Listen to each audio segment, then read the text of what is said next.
الله أكبر لا إله إلا الله. فاسألوا أهل الذكر إن كنتم لا تعلمون.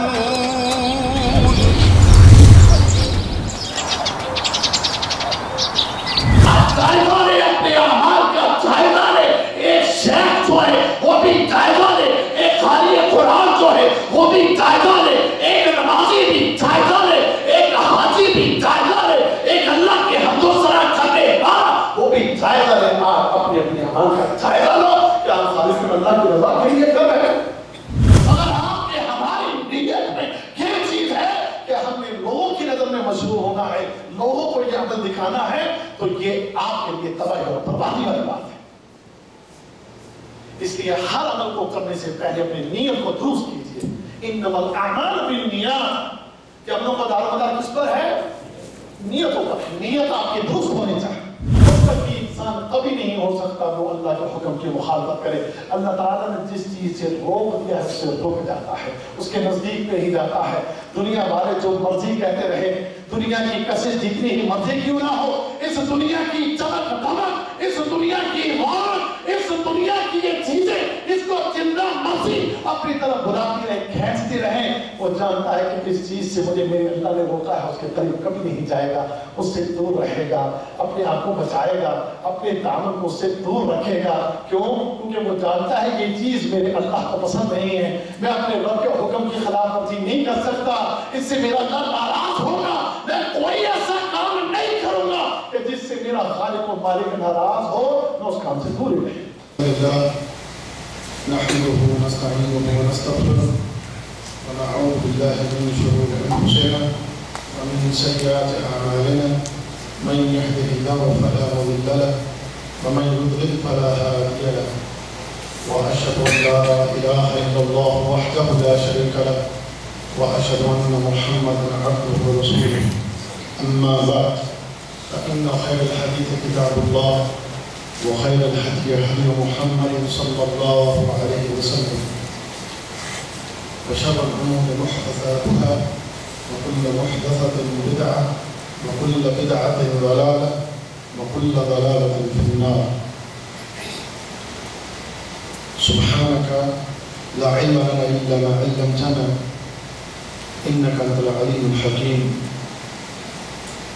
رب اشرح لي صدري ويسر لي أمري واحلل عقدة من لساني يفقهوا قولي.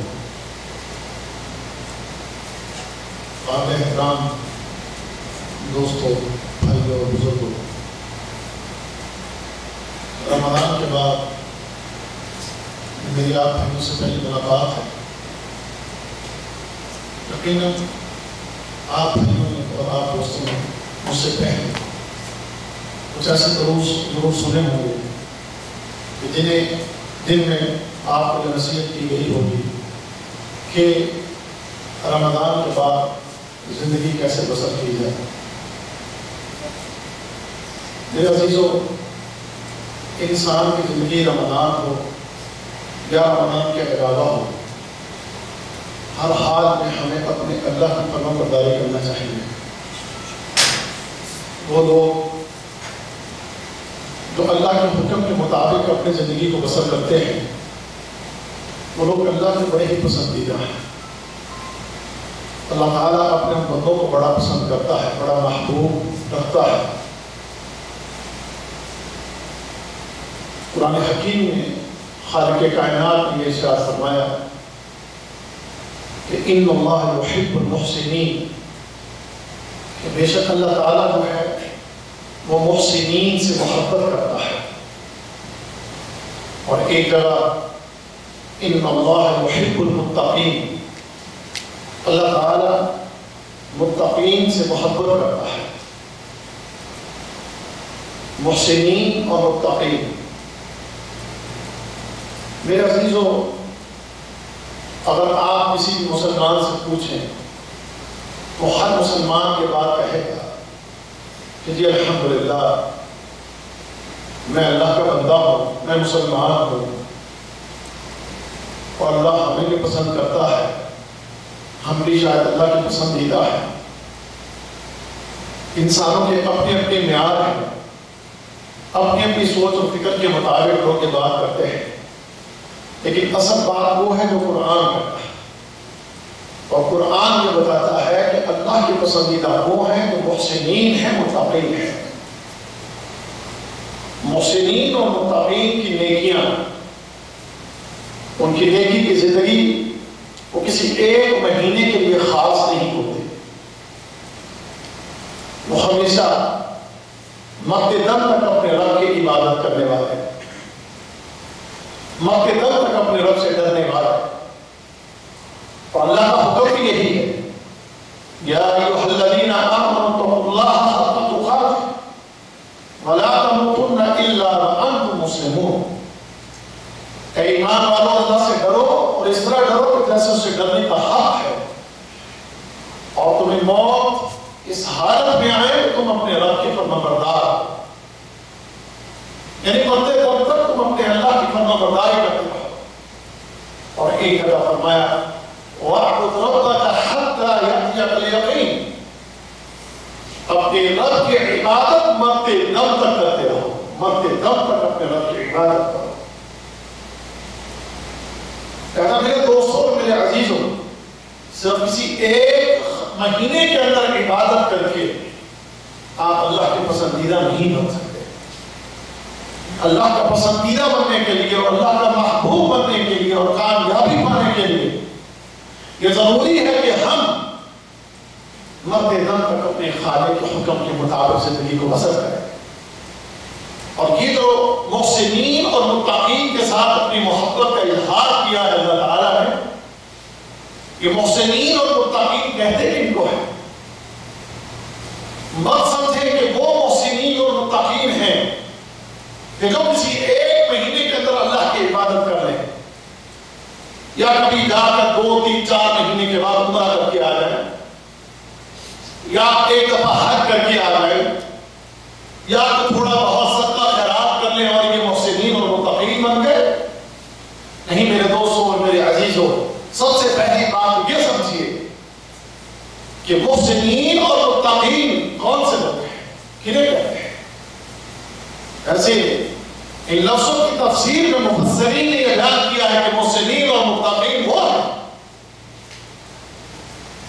کہ جو اپنے اللہ سے ڈرنے والے، اپنے رب کا خوف کھانے والے، اور اپنے رب کے حکم کے اوپر، اپنے خالق کے حکم کے مطابق اپنی پوری زندگی کو بسر کرنے والے، یہ محسنین اور متقین کہ جو ہر دم، ہر دن، ہر رات، ہر لحظہ اپنے رب سے ڈرتے رہتے ہیں، اپنے خالق سے ڈرتے رہتے ہیں، اور جو نیک کام کرنے کا حکم اللہ رب العزت نے ان کو دیا ہے، یسارعون فی الخیرات، وہ نیکی کے کاموں میں جلدی کرتے ہیں، وہ خیر کے کاموں میں آگے بڑھتے ہیں، وہ خیر کے کاموں میں سستی اختیار نہیں کرتے ہیں۔ لہذا محسنین اور متقین وہی لوگ ہیں کہ جو اپنے رب کے حکم کے مطابق اپنی زندگی کو بسر کرتے ہیں۔ اور میرے دوستوں اور میرے عزیزوں، محسنین اور متقین ان لوگوں کو بھی کہتے ہیں کہ جو لوگ اپنی عبادات کو خالص اللہ کی رضا کے لیے کرتے ہیں، ان کا مقصد اپنی عبادت کو لوگوں کو دکھانا نہیں، لوگوں کی نظر میں حاجی بننے کے لیے حج نہیں کرتے، لوگوں کی نظر میں اپنا مقام، اپنا اسٹیٹس بلند کرنے کے لیے انہیں نہیں کرتے، لوگوں کی نظر میں اپنے آپ کو بلند کرنے کے لیے نیکیاں نہیں کرتے، بلکہ ان کی نیکیاں کرنے کا مقصد یہ ہوتا ہے کہ میرے اس نیک عمل کی وجہ سے میرا اللہ مجھ سے راضی ہو جائے۔ اصل محسنین اور متقین یہ ہے جس کی عبادت لوگوں کو دکھانے کے لیے ہو، جس کی عبادت صرف ایک مہینے کے لیے ہو، جس کی عبادت کے اندر خلوص نہ ہو، جس کی عبادت کے اندر ریاکاری ہو، وہ محسنین اور متقین میں سے نہیں ہے۔ محسنین اور متقین وہ ہیں کہ جو عبادت مرتے دم تک اپنے رب کی کرتے رہتے ہیں، اور محسنین اور متقین وہ ہیں جو اپنے رب کے حکم کے مطابق کی رضا کے لیے عمل کرتے ہیں.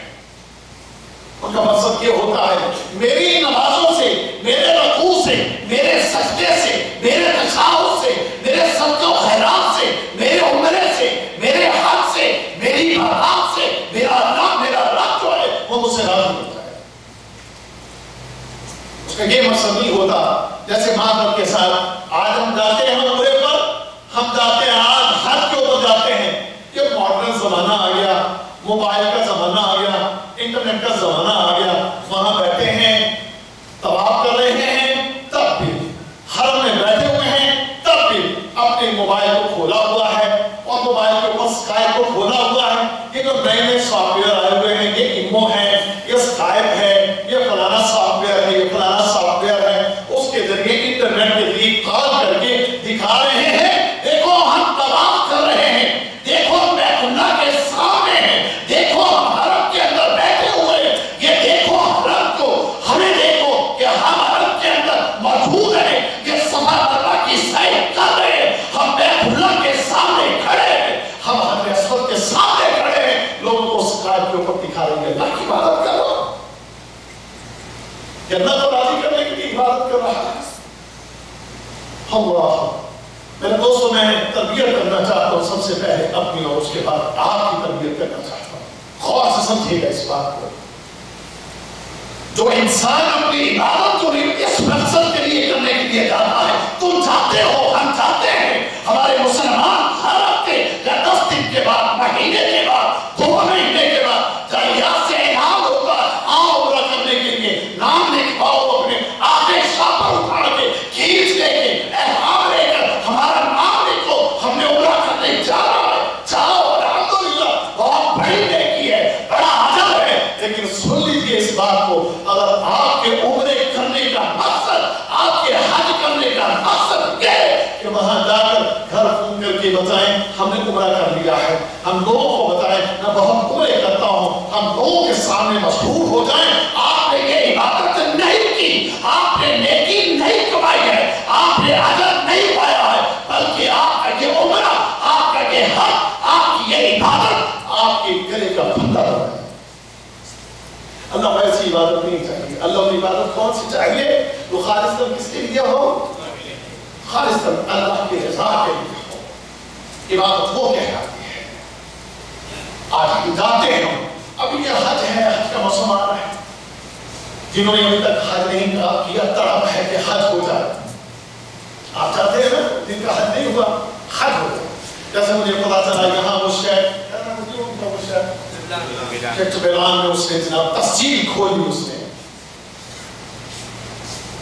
اب اس تسجیل کے لیے لوگوں کو معلوم ہے کہ وہ مفت میں لے کر جاتے ہیں. اس شیخ صاحب جو ہیں راتوں کو جا کر ڈھیر لگائے ہم نے وہاں پر، ہمارے لوگ پوری رات جا کر وہاں پر جا کر رہے، پوری رات وہاں جا کر قیام کیا، اور صبح کے وقت جب نائی لگی دھکم بھی نام تھا ایک دوسرے کے ساتھ کھینچا ماری، پہلے میرا نام، پہلے میرا نام، کہ میں حاجی صاحب بن رہا ہوں. اتنی فکر ہے. اب سوچنے کی بات ہے حج کے لیے اتنی کوشش، اتنی محنت، اتنی تڑپ، اتنا آپ کا جذبہ اللہ کی رضا کے لیے ہے یا پیچھے لوگوں کو بتانے کے لیے کہ میں نے اس سال حج کرنا ہے. ایک صاحب مجھے کہنے لگے قریدہ سے، کہنے لگے شیخ صاحب میرا کہیں حج میں نام لکھوا دیجئے، 6-7 سال ہو گئے جا نہیں سکا. تب وہ مجھے باتیں بہت کرتے ہیں کہ اتنے عرصے سے تم نے حج نہیں کیا ہے، اور پیچھے گھر والے بھی مجھے بہت کہتے ہیں تم نے ابھی تک حج نہیں کیا ہے. یہ حج اللہ کے لیے ہے، یہ عبادت اللہ کے لیے ہے. یہ اس عبادت کو اللہ کی رضا کے لیے کرنے کے لیے جانا چاہتا ہے یا لوگوں کی نظر میں مشہور ہونے کے لیے سننے والا ہے. آپ کا حج ہو، آپ کی کوئی بھی عبادت ہو، بلکہ اس سے بڑھ کر آگے نکل کر اس بات کو بھی سن لے. اگر آپ میدانوں میں نکل کے اپنے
وہ جناب کبھی نظر اوپر اٹھاتے ہیں، کبھی دائیں کبھی بائیں اٹھاتے ہیں، اور کچھ ہوتے ہیں جو پڑھ رہے ہوتے ہیں نماز، ان کلمات کو ادا کرتے ہوئے عجیب انداز ہوتا ہے یہ کیا بن رہا ہے، یہ کیا اللہ سے گفتگو کر رہا ہے، رکوع کرتا ہے ٹھونگا مارتا ہے، سجدہ کرتا ہے ٹھونگا مارتا ہے، یہ کیا ہو گیا دوڑ گیا بھاگ گیا، یہ عبادت ہے؟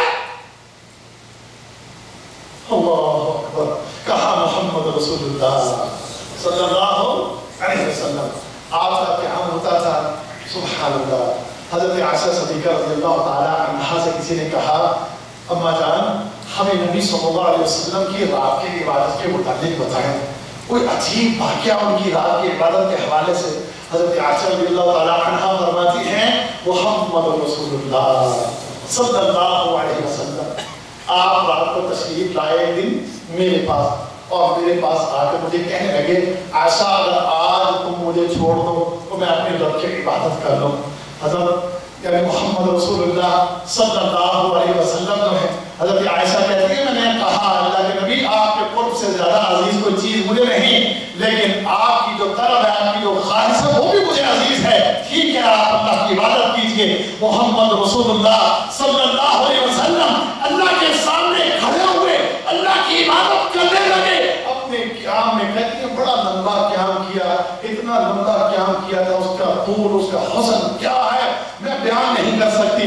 محمد رسول اللہ صلی اللہ علیہ وسلم کا لمبا قیام، اس میں آپ کا رونا، آپ کی آنکھوں سے آنسو جاری ہیں، آپ نے اس کے بعد رکوع کیا، آپ کا رکوع بھی جو ہے بڑا ہی طویل ہے اور بڑا ہی حسین ہے، اس رکوع کے اندر بھی نبی صلی اللہ علیہ وسلم جو ہے وہ رو رہے ہیں، آنکھوں سے آنسو جاری ہیں۔ اس کے بعد نبی کریم صلی اللہ علیہ وسلم کا سجدہ ہے، سجدہ بھی بڑا طویل ہے، بڑا ہی خوبصورت ہے، بڑا ہی حسین ہے، اس سجدے کے اندر بھی نبی کریم صلی اللہ علیہ وسلم رو رہے ہیں، اور اتنا روتے ہیں کہ آپ کے سینے سے یوں آواز آتی ہے کہ جیسے ہنڈیا جو ہے اس کے اندر جیسے پانی جوش مارتا ہے، وہ آواز آپ کے سینے سے اس طرح کی آواز آ رہی ہے۔ اللہ کے نبی صلی اللہ علیہ وسلم تشہد میں بیٹھتے ہیں، تشہد میں بھی روتے ہیں، اللہ کے نبی صلی اللہ علیہ وسلم اپنی نماز کو مکمل کر لیتے ہیں، مکمل کرنے کے بعد دائیں پہلو پر لیٹ جاتے ہیں، نبی کریم صلی اللہ علیہ وسلم دائیں پہلو پر بھی لیٹے ہوئے رو رہے ہیں،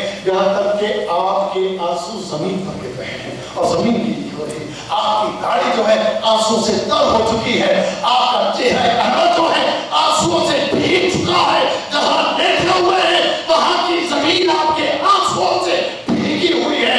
میرے دوستوں اور میرے عزیزوں مجھے بتاؤ کبھی ہمیں بھی نمازوں کے اندر رونا آیا ہے؟ کبھی ہم بھی اپنے قیام میں اللہ کے سامنے کھڑے ہو کر روئے ہیں؟ کبھی ہم بھی اپنے رکوع کے اندر اپنے رب کے سامنے روئے ہیں؟ کبھی ہم بھی سجدوں کے اندر بڑھ کے اپنے رب کے سامنے روئے ہیں؟ کبھی یہ خشوع و خضوع کی حالت اور کیفیت ہماری بھی پیدا ہوئی ہے؟ اللہ اکبر! نہیں میرے دوستو، میرے عزیزو، ہماری عبادات کا معیار جو ہے، ہماری عبادات کا معیار بہت گھٹیا ہے، ہوتا ہے بہت گھٹیا۔ اپنی عبادت کے معیار کو درست کیجئے، پہلی چیز جو میں نے عرض کی ہے اپنی نیتوں کو درست کریں، اس کے بعد اپنی نمازیں، آپ کی عبادات اس میں خشوع و خضوع کو پیدا کیجئے۔ دیکھیں صحیح آپ کس کے سامنے کھڑے ہیں، اس کی معرفت کو پائیں۔ رب ہے، رب کائنات کا خالق ہے، کائنات کا مالک ہے، جس کے قبضہ قدرت میں یہ زمینوں کا نظام ہے، جس کے قبضہ قدرت میں آسمان ہے، سورج چاند ستارے ہیں، کائنات کا ذرہ ذرہ جس کی قبضہ قدرت میں ہے۔ تبارک الذی بیدہ الملک وہو علی کل شیء قدیر، واللہ کہ جس کے ہاتھ میں ساری کائنات کی بادشاہت ہے اور ہر چیز پر وہ قادر ہے، اس کے سامنے کھڑا ہے۔ آپ جانتے ہیں جب فرشتے اللہ کے سامنے کھڑے ہوتے ہیں ان کی حالت کیا ہوتی ہے؟ فرشتے اللہ کے سامنے جب کھڑے ہوتے ہیں، محمد رسول اللہ صلی اللہ علیہ وسلم نے ارشاد فرمایا، میری طرف آپ توجہ کیجیے، دھیان کیجیے، غور کیجیے ان باتوں کے اندر۔ میرے دوستو، واللہ یہ تربیت کے لیے یہ چیزیں، اس تربیت کی آج ہمیں ضرورت ہے۔ آج ہمارے ملکوں میں ان باتوں کی تربیت نہیں کی گئی۔ آج تیرے دیش میں، میرے دیش میں، تیرے علاقے میں، میرے علاقے میں آج زور سارے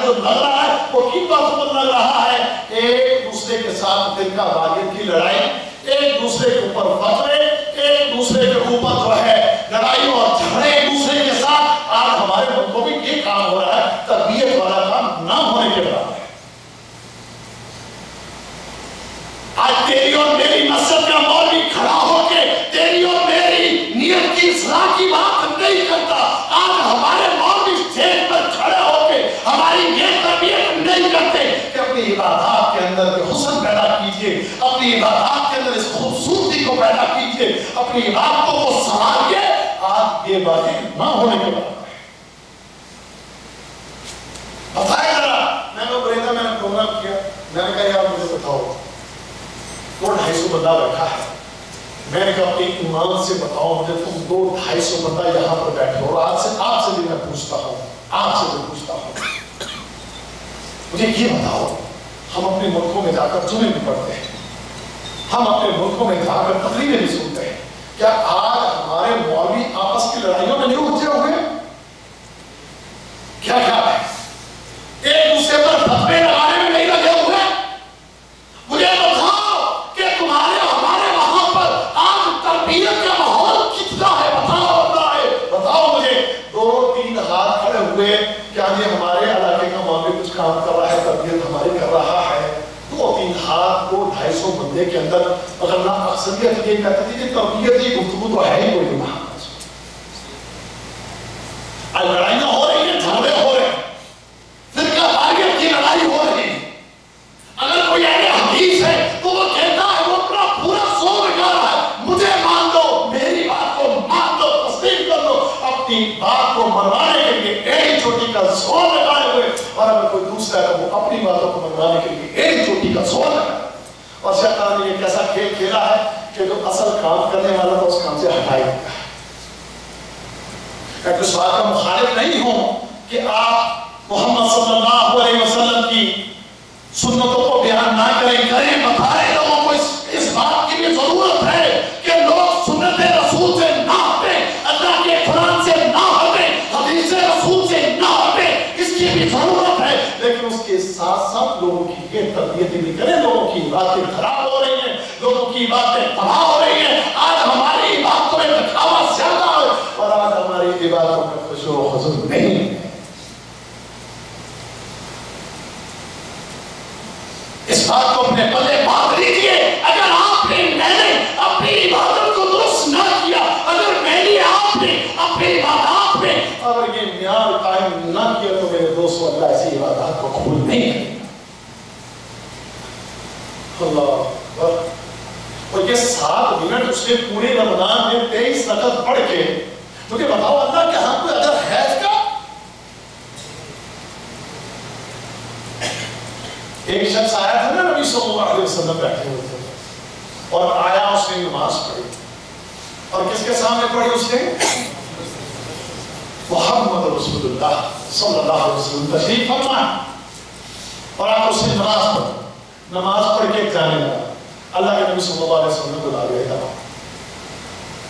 آپ نے فرمایا ارجع فإنك لم تصلي، لوٹ تو نے نماز نہیں پڑھی. فإنك لم تصلي، لوٹ تو نے نماز نہیں پڑھی، تیری نماز نہیں ہوئی. اللہ کے نبی صلی اللہ علیہ وسلم نے فرمایا وہ لوٹا، اس نے دوسری دفعہ پڑھی. اچھا مجھے یہ بتائیں جب اس کو یہ علم ہو گیا کہ میری نماز کو دیکھا جا رہا ہے اور دیکھنے والے ہمارے نبی ہیں، استاد محترم ہیں، اللہ کے نبی صلی اللہ علیہ وسلم استاد محترم ہیں، اللہ کے نبی ہیں، سرور کونین ہیں، محمد رسول اللہ ہیں صلی اللہ علیہ وسلم ہیں، اس مخلوق کے سردار ہیں، وہ سامنے موجود ہیں، میری نماز کو دیکھ رہے ہیں. تو اس نے پھر دوسری دفعہ نماز کو بہتر کر کے پڑھا ہوگا یا پہلی طرح ہی پڑھا ہوگا؟ کیوں جی؟ پہلے سے بہتر کر کے پڑھا ہوگا نا. وہ پہلے سے بہتر کر کے پڑھ کے جانے لگا. اللہ کے نبی نے پھر بتا دیا اور بلا کر ارشاد فرمایا فإنك لم تصلي، لا تو نے نماز نہیں پڑھی، بے شک تو نے نماز نہیں پڑھی. لوٹ واپس جا اور نماز کو دوہرا. کتنی دفعہ ریجیکٹ ہو گئی؟ 2 دفعہ ریجیکٹ ہو گئی. اور نبی صلی اللہ علیہ وسلم نے ریجیکٹ کر دی ہے تو کیا خیال ہے اوپر قبول ہو جائے گی؟ اللہ کے ہاں قبول ہو جائے گی؟ 2 دفعہ تیسری دفعہ پڑھا ہوگا تو پہلے سے بھی بہتر کر کے پڑھی ہوگی. لیکن دیکھ لیجیے تیسری دفعہ پڑھ کے جانے لگا. اللہ کے نبی نے فرمایا نہیں، فإنك لم تصلي، بے شک تو نے نماز پڑھی ہی نہیں. حالانکہ پڑھی ہے، اس نے قیام کیا ہے، اس نے قرآن پڑھا ہے، اس نے رکوع کیے ہیں، اس نے سجدے کیے ہیں، وہ